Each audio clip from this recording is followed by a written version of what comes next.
continuaremos con la exposición del viscerocráneo. Ya. A continuación les voy a hablar sobre los cornetes nasales. Ok, ¿qué son los cornetes nasales? Bueno, los cornetes nasales son estructuras óseas alargadas y curvadas que se encuentran en las paredes de las cavidades nasales y desempeñan un papel crucial en el acondicionamiento del aire que nosotros respiramos. Ok, eh, ¿cómo es los tamaños de los cornetes? Bueno, en realidad los cornetes no es solo uno, sino que son tres, conocidos también como cornete nasal superior, cornete nasal medio y el cornete nasal inferior. De los tres cornetes, el más grande es el cornete nasal inferior. Y bueno, ¿por qué tenemos tres cornetes y solamente vemos un cornete como hueso independiente? Bueno, resulta que el cornete nasal superior, como podemos ver aquí, y el cornete nasal medio, que es este de aquí, están unidos al hueso etmoides, debido a que estos se formaron como una extensión de este hueso en el desarrollo embrionario. Por eso no son huesos independientes, mientras que el cornete nasal inferior es un hueso independiente, que se formó de distinta manera. Entonces, bueno, a continuación les voy a decir que existen, se podría decir que existen como tubos o canales conductores que transportan el aire. Empezamos con lo que es el receso esfenoidmoideal. Bueno, el receso esfenoidmoideal se encuentra por encima del cornete nasal superior y desempeña un papel importante en el drenaje del aire del seno esfeno, esfenoidal, del seno esfenoidal. Mm, Ahora tenemos lo que es el meato nasal superior. El meato nasal superior se encuentra entre el cornete nasal medio y el cornete nasal superior.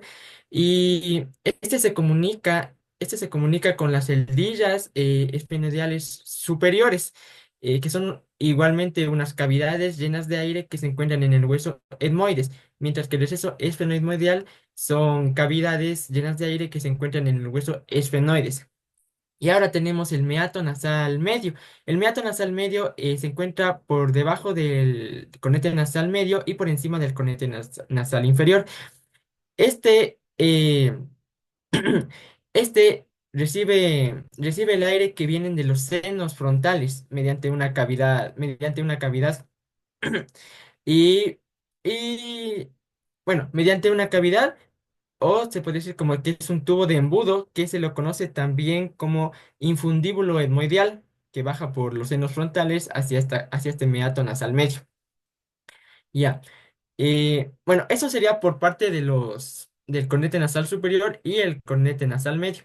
Ahora, continuando con el cornete nasal inferior, este cornete nasal inferior se articula tanto con el hueso lagrimal, con el hueso maxilar, con el hueso etmoides y con los huesos palatinos. Entonces, este hueso también tiene, como decir, un conductor o por donde va a pasar el aire que se llama el meato nasal inferior, que se encuentra por debajo del del cornete nasal inferior. Y este va a ser el principal, como decirlo, el tubo principal por donde va a entrar la mayor cantidad de aire a nuestros pulmones. Mm, Bien, ahora continuando con esto, vamos a ver que tenemos en este hueso, en este conete nasal inferior, tenemos tres partes, tiene tres partes y cuatro bordes. Eh, Primero tenemos lo que es la apófisis maxilar, que se encuentra en la parte de atrás del cornete, y este se articula con el borde inferior del diato maxilar, esta parte de aquí. Ahora, tenemos por la cara frontal la apófisis etmoideal y la apófisis lagrimal. La apófisis etmoideal se articula con el hueso etmoides, es esta parte que tenemos aquí, y se articula con el hueso etmoides que está por aquí arriba. Mientras que la apófisis lagrimal es una pequeña laminilla delgada, que es esta forma de punta, que se articula con el hueso lagrimal. En este caso sería con los huesos lagrimales, ya que son dos cornetes nasales. Bien, ahora tenemos que el cornete también se tiene, en realidad tiene dos bordes, tanto el borde superior como el borde inferior, y y, y posee también un extremo. No son bordes, pero son extremos anteriores y posteriores. El borde superior se articula con las caras nasales del maxilar y de la lámina del palatino, todo lo que podemos ver aquí. El borde inferior, este se encuentra libre y se encuentra libre en la cavidad nasal, es decir, que no se articula con ningún hueso, está, es decir, flotando. El extremo anterior, que es esta parte de aquí, este se articula o entra en contacto con el maxilar y el extremo posterior, este entra en contacto con el hueso palatino, que es la parte de atrás. Bien, además tenemos una enfermedad también muy conocida que es la hipertrofia de los cornetes nasales. La hipertrofia de los cornetes nasales es cuando los cornetes nasales se inflaman y impiden el paso de lo que es el aire hacia los pulmones. Mm, estos diagnósticos para poder realizarlos y poder ver que está la persona se los realiza mediante una rinoscopía. La rinoscopía consiste en meter como un tubo con una cámara por medio de la nariz para ver cuál es el problema que afecta a los cornetes nasales y ver si es que se le puede dar, como decir, si es que antiinflamatorios o en caso de que tenga alguna alergia, ver cómo se puede tratar. Además, este tubo no va a entrar por ninguno de los del receso esfenoidal ni los demás, va a entrar principalmente por lo que es el meato nasal inferior, ya que es el más grande y por el que puede pasar este instrumento. Bien, ahora continuando con el hueso Bomer, el hueso Bomer es un hueso importante de la cara igual, es una lámina vertical, delgada, aplanada y es media, porque se encuentra en medio de la nariz. Además, esta puede fracturarse y sufrir daños leves, como por ejemplo la torcedura del tabique. Tenemos su clasificación, que es un hueso impar, solamente es uno, y su estructura, que es delgado y alargado. Y además está compuesto principalmente por lo que es el tejido óseo. Bien, este se articula con el hueso esfenoides, con el hueso etmoides, con el maxilar tanto derecho como izquierdo y con el palatino de igual manera tanto derecho como izquierdo. Las principales funciones de este hueso es separar las cavidades nasales, es decir, que separa o forma lo que serían dos cavidades nasales por la que puede entrar aire a las vías respiratorias, además del soporte estructural que brinda la estabilidad igual a lo que sería el tabique nasal y el punto de anclaje que sirve como base para la fijación del cartílago nasal con el que se conecta. Eh, Bien, aquí las partes del... Asimismo, el hueso Bomer tiene tres partes principales y lo que serían cuatro bordes. En las partes principales tenemos lo que son las alas del Bomer, el surco bomeriano y la cresta coanal del Bomer. Las alas del Bomer son dos prolongaciones que se dividen del hueso del Bomer y se conectan con lo que es el hueso esfenoides, proporcionando lo que es resistencia hacia al hueso. El surco bomeriano es como una línea, como podemos ver aquí, es una línea por donde va a pasar lo que sería un nervio que se llama neo o neosopalatino. Y la cresta coanal del Bomer es la parte que se encuentra por atrás que permite lo que es las coanas, que permite que permite lo que es que el aire vaya por las coanas. Ahora tenemos los cuatro bordes, el borde superior, el borde inferior, el borde anterior y el borde posterior. El borde superior es el que divide que se divide en dos alas, que son las alas del Bomer, y que se articula con el hueso esfenoides, como podemos ver aquí. El borde inferior, por su parte, es el que descansa sobre ambos huesos maxilares y ambos huesos palatinos, y esto también contribuye a lo que es el techo de la cavidad oral. Por su parte, el borde anterior, este se articula con lo que es el cartílago nasal y el hueso etmoides, toda esta parte de aquí. Y finalmente el borde posterior, este es libre y no se articula con nada, pero forma parte de lo que es el tabique nasal. Ya. Ahora, en enfermedades, la principal enfermedad que tiene este hueso es la rinitis crónica, que es una inflamación de la mucosa nasal que puede afectar a la región adyacente del Bomer. No es tan común, pero también puede ser afectada. Y como dato extra, en el hueso Bomer también tenemos lo que es el conducto esfenobomeriano medio, el conducto vaginal y las coanas, que son las dos cavidades de aire que ya mencioné. A continuación, mi compañera. Bueno, nosotros continuaremos con el hueso maxilar. Empezamos con que este hueso es un hueso par, corto, de forma irregular y es considerado el más importante del viscerocráneo. ¿Por qué? Puesto que este forma parte del piso de la cavidad orbitaria, como podemos observar acá, además de la pared interna de la órbita, de la pared externa de las fosas nasales y sobre todo techo de la cavidad bucal. Con techo de la cavidad bucal me refiero a esta parte de acá. También este hueso está en el centro de la cara, debajo del frontal y del etmoides. Se articula con el hueso frontal, con el etmoides, con el hueso cigomático, con el hueso lagrimal, con los dos huesos nasales, con el hueso vomer, con el palatino y corneta inferior y obviamente el maxilar del lado opuesto. En este caso nos enfocaremos en el hueso maxilar del lado derecho. Ahora, empezaremos con las cuatro caras de este hueso, la cara externa, la cara interna, la cara superior y la cara inferior. En cuanto a accidentes óseos de la cara externa, tenemos tres. El reborde dentario, que está relacionado con la hemiarcada dentaria. Esta hemiarcada dentaria se refiere a que nosotros tenemos dos arcadas, dos arcos dentales, uno superior y uno inferior. Con hemiarcada es la mitad de la arcada. En este caso sería la hemiarcada derecha y contiene los dientes del lado derecho superior.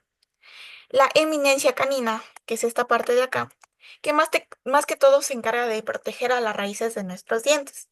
Y finalmente tenemos a la fosita mirtiforme, está justo acá, pero no se logra enfocar. Esta fosita mirtiforme permite la inserción del músculo mirtiforme. Este músculo mirtiforme es importante para los movimientos de la respiración. Bueno, continuamos con el hueso, con la cara interna. Tenemos que mencionar que eh, la cara interna se divide en dos segmentos, en el segmento superior o nasal y en el segmento inferior o bucal. Con segmento superior o nasal nos referimos a que está relacionado directamente con la nariz y con el segmento inferior o bucal con la boca. En el superior tenemos al seno maxilar, que es una de las cavidades del hueso maxilar, y el canal lagrimal, que es justo esta parte de acá, que al articularse con el hueso unguizo lagrimal se forma el canal lacrimonasal, que es por donde nosotros lloramos. Ahora continuamos con las apófisis. Tenemos que mencionar que el hueso maxilar tiene tres apófisis. Tenemos la apófisis piramidal, la apófisis ascendente y la apófisis palatina. En la apófisis piramidal tenemos que la apófisis se divide en dos. En la cara superior, que es parte del piso de la cavidad orbitaria, y el vértice, como se llama a toda esta parte, perdón, que se articula directamente con el hueso malar o cigomático. En cuanto a la apófisis ascendente, tenemos que esta forma parte de la pared externa de las fosas nasales y de la pared interior de la cavidad ocular. Para mencionar a a la apófisis palatina, tenemos que enfocarnos en la cara superior y en la cara inferior, como podemos ver aquí. Esta es la cara superior y la cara inferior. Pero nos iremos a la cara interna para explicar con mayor facilidad sobre la apófisis palatina. Esta apófisis palatina tenemos que es justo esta parte de acá. Tiene dos caras, una superior, que es el piso de las fosas nasales, y la cara inferior, que sobre todo es parte del techo de la cavidad bucal, del cual ya les había explicado. Este es nuestro techo de la cavidad bucal. Ahora, hablaremos de las suturas. Como la sutura principal, tenemos a la sutura crucífera, que esta es la más importante, puesto que permite la inserción de las demás suturas que vemos a su alrededor. Pero también una manera fácil de recordar que se llama sutura crucífera por su forma de cruz. Abajo tenemos la sutura palatina media, que además de estar en el medio, permite la comunicación entre las dos apófisis palatinas de los dos huesos maxilares. Aquí tenemos el conducto incisivo. Este conducto incisivo es importante, puesto que permite el paso de nervios y vasos sanguíneos. Como nervio podemos mencionar al naso palatino y como vaso sanguíneo podemos mencionar a la arteria esfenopalatina.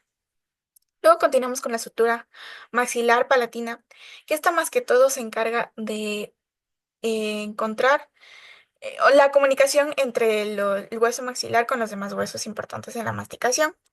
Y finalmente la sutura intrapalatina, que es la sutura posterior a la sutura palatina.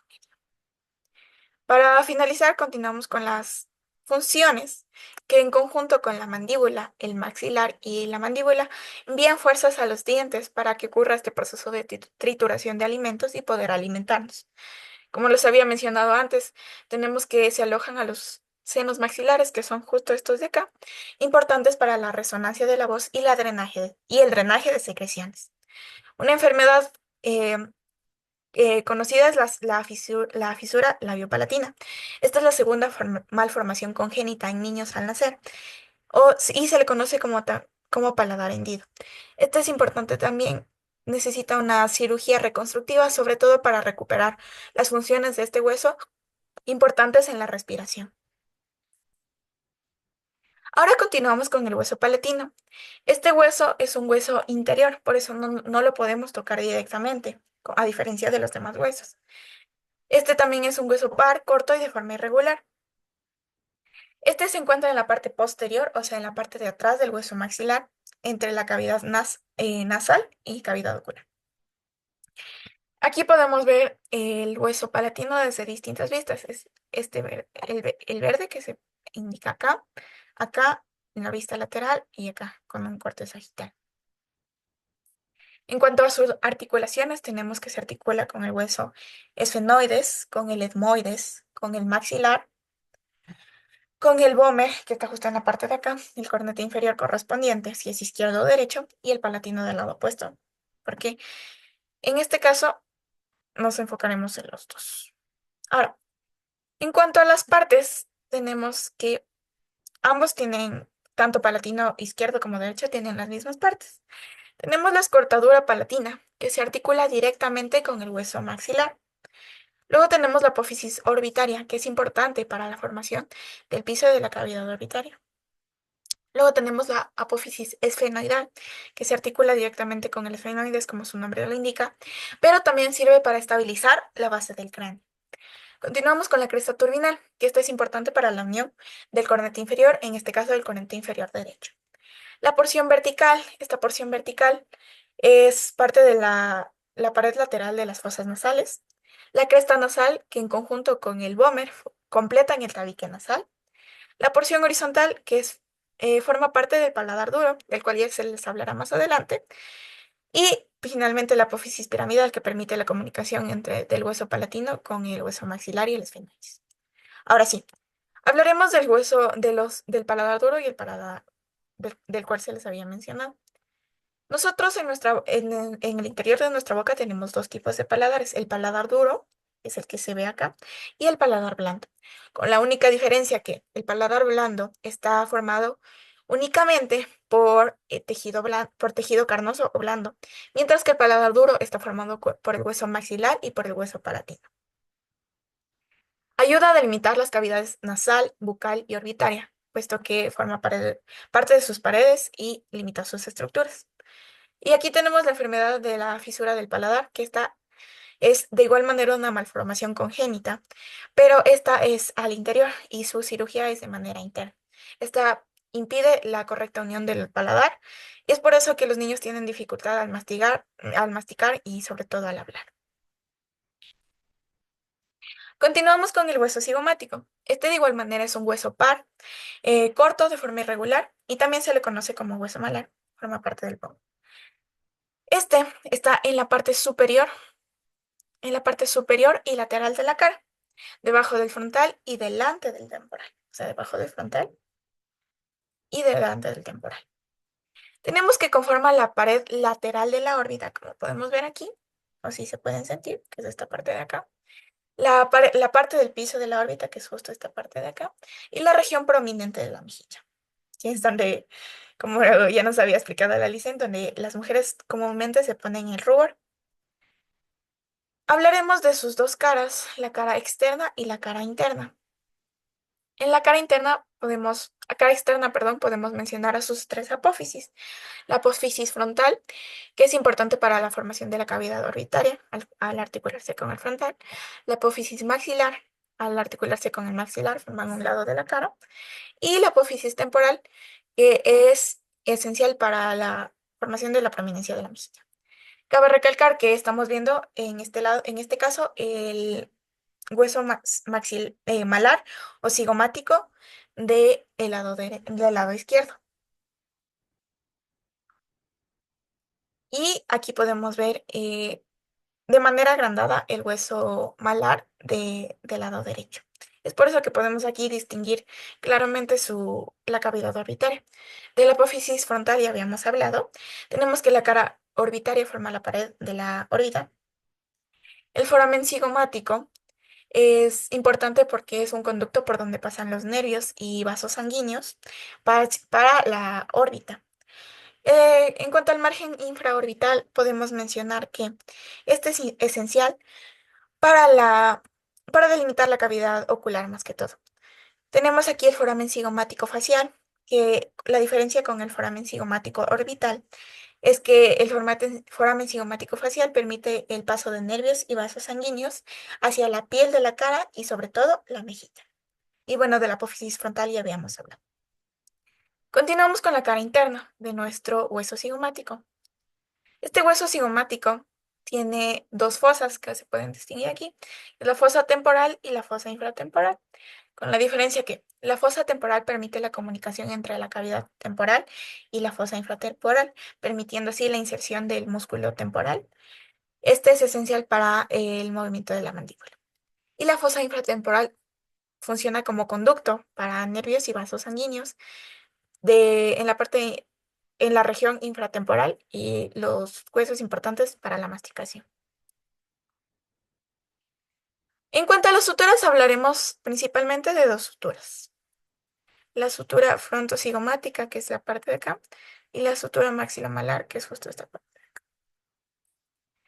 En cuanto a la diferencia, que la sutura frontocigomática, que por su nombre lo indica, podemos ver que es la unión entre el hueso frontal y el cigomático, y la sutura maxilomalar, la unión entre el hueso maxilar y el malar o cigomático. La sutura frontocigomática es importante para la formación del arco orbital, de la cavidad orbitaria, mientras que la sutura maxilomalar es importante para la formación del piso de la cavidad orbitaria. Ahora, eh, hablaremos de sus funciones, que como ya les había mencionado, el hueso malar está relacionado directamente con la protección de la órbita ocular. Es por eso que esta permite que el hueso maxilar evita que existan traumatismos directos en el ojo, siendo muy peligrosos para nuestra salud. Eh, es importante también para la inserción de músculos faciales y masticadores. Si hablamos de los músculos masticadores, tenemos dos, que es el masetereo y el temporal. El masetereo es importante para la elevación al momento de masticar y el temporal es esencial, como ya les había hablado, para la elevación de estos huesos. Tenemos en cuanto a los músculos faciales, tenemos dos, el músculo cigomático mayor y el músculo cigomático menor, con la diferencia de que el músculo cigomático mayor es esencial para las expresiones faciales, pero más que todo para la elevación de las comisuras de los labios al momento de hablar. Y el músculo cigomático menor es esencial para la elevación del labio superior. Una enfermedad que se puede mencionar es la fractura del arco cigomático, que es justo esta parte de acá o la parte de acá. Esta puede ocurrir por accidentes de carro o también por caídas graves. Esta es realmente peligrosa porque incluso se muestra una clara hendidura afectando también a las cavidades orales y nasales.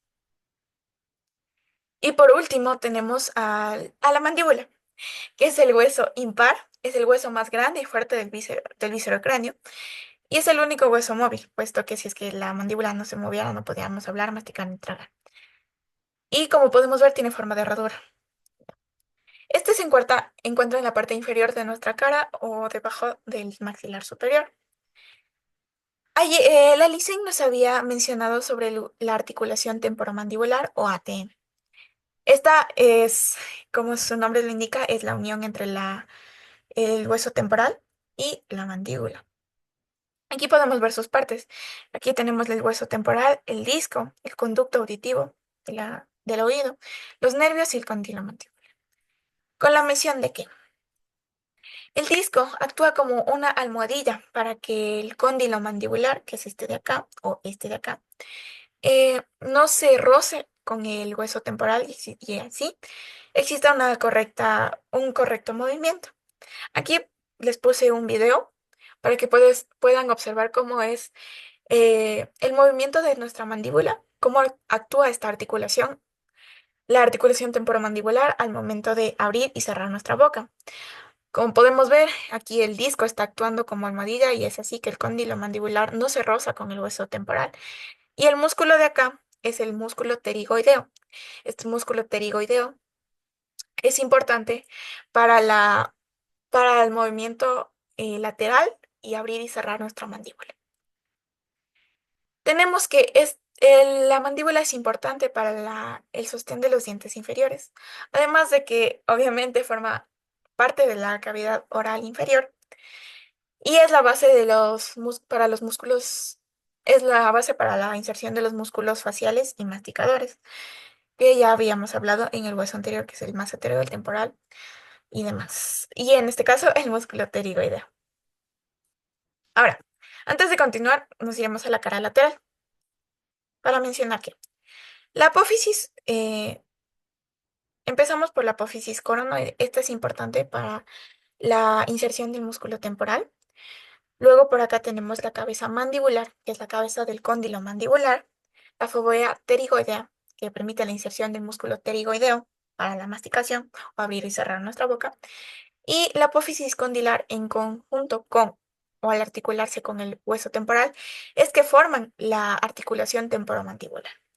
La rama mandibular más que todo se encarga de conectar el cuerpo con la cabeza del cóndilo. La tuberosidad masseterina, esta se refiere a que permite la inserción del músculo massetereo. Ahora tenemos la protuberancia mentoniana. Esta protuberancia mentoniana solo debemos mencionar que es la parte frontal de nuestro mentón. El foramen mentoniano permite el paso de nervios y vasos sanguíneos. La parte alveolar es importante porque es el sostén de nuestros dientes inferiores. Y el arco alveolar contiene cavidades para que nuestros dientes inferiores puedan insertarse. Ahora, en cuanto a la cara externa, podemos mencionar más que todo cómo es la estructura de nuestro mentón. Vemos que es en manera de triángulo, puesto que la protuberancia mentoniana tendrían los lados exteriores del mentón. Como base tenemos el tubérculo mentoniano y como hipotenusa se podría decir que es la sínfisis mentoniana. Los agujeros mentonianos es lo mismo que el foramen mentoniano, es decir, que permite el paso de nervios y vasos sanguíneos. Ahora continuamos con la cara interna, que debemos mencionar que esta contiene dos fosas, la fosa sublingual y la fosa submaxilar, con la diferencia de que la fosa sublingual contiene a la glándula sublingual y la fosa submaxilar contiene a la glándula submaxilar respectivamente, pero ambas son importantes para la producción de saliva. Aquí tenemos la línea miloidea. Este músculo es esencial, permite la inserción del músculo miloideo, esencial para la deglución de un proceso de nuestra alimentación del cual ya les hablaré. Y tenemos las espinas mentonianas que contienen las apófisis genis. Las apófisis genis se llaman así porque permite la inserción de dos músculos importantes. El músculo genio hiloideo, que permite el movimiento de la lengua, así, y el músculo geniogloso, que permite sacar y meter la lengua. Ahora, en cuanto a funciones, tenemos que es importante para la masticación que trabaje en conjunto con el hueso maxilar. La fonación, obviamente, porque permite la resonancia de nuestra voz y si es que la mandíbula no se moviera, nosotros no pudiéramos hablar. Y participa en la deglución de lo que les hablaba. La deglución es el proceso en el que ingerimos nuestro alimento, se convierte en bolo alimenticio. Y los músculos genio hiloideo y geniogloso permiten que el bolo alimenticio pase a nuestra garganta y luego pase a nuestro interior para así ser ingerido.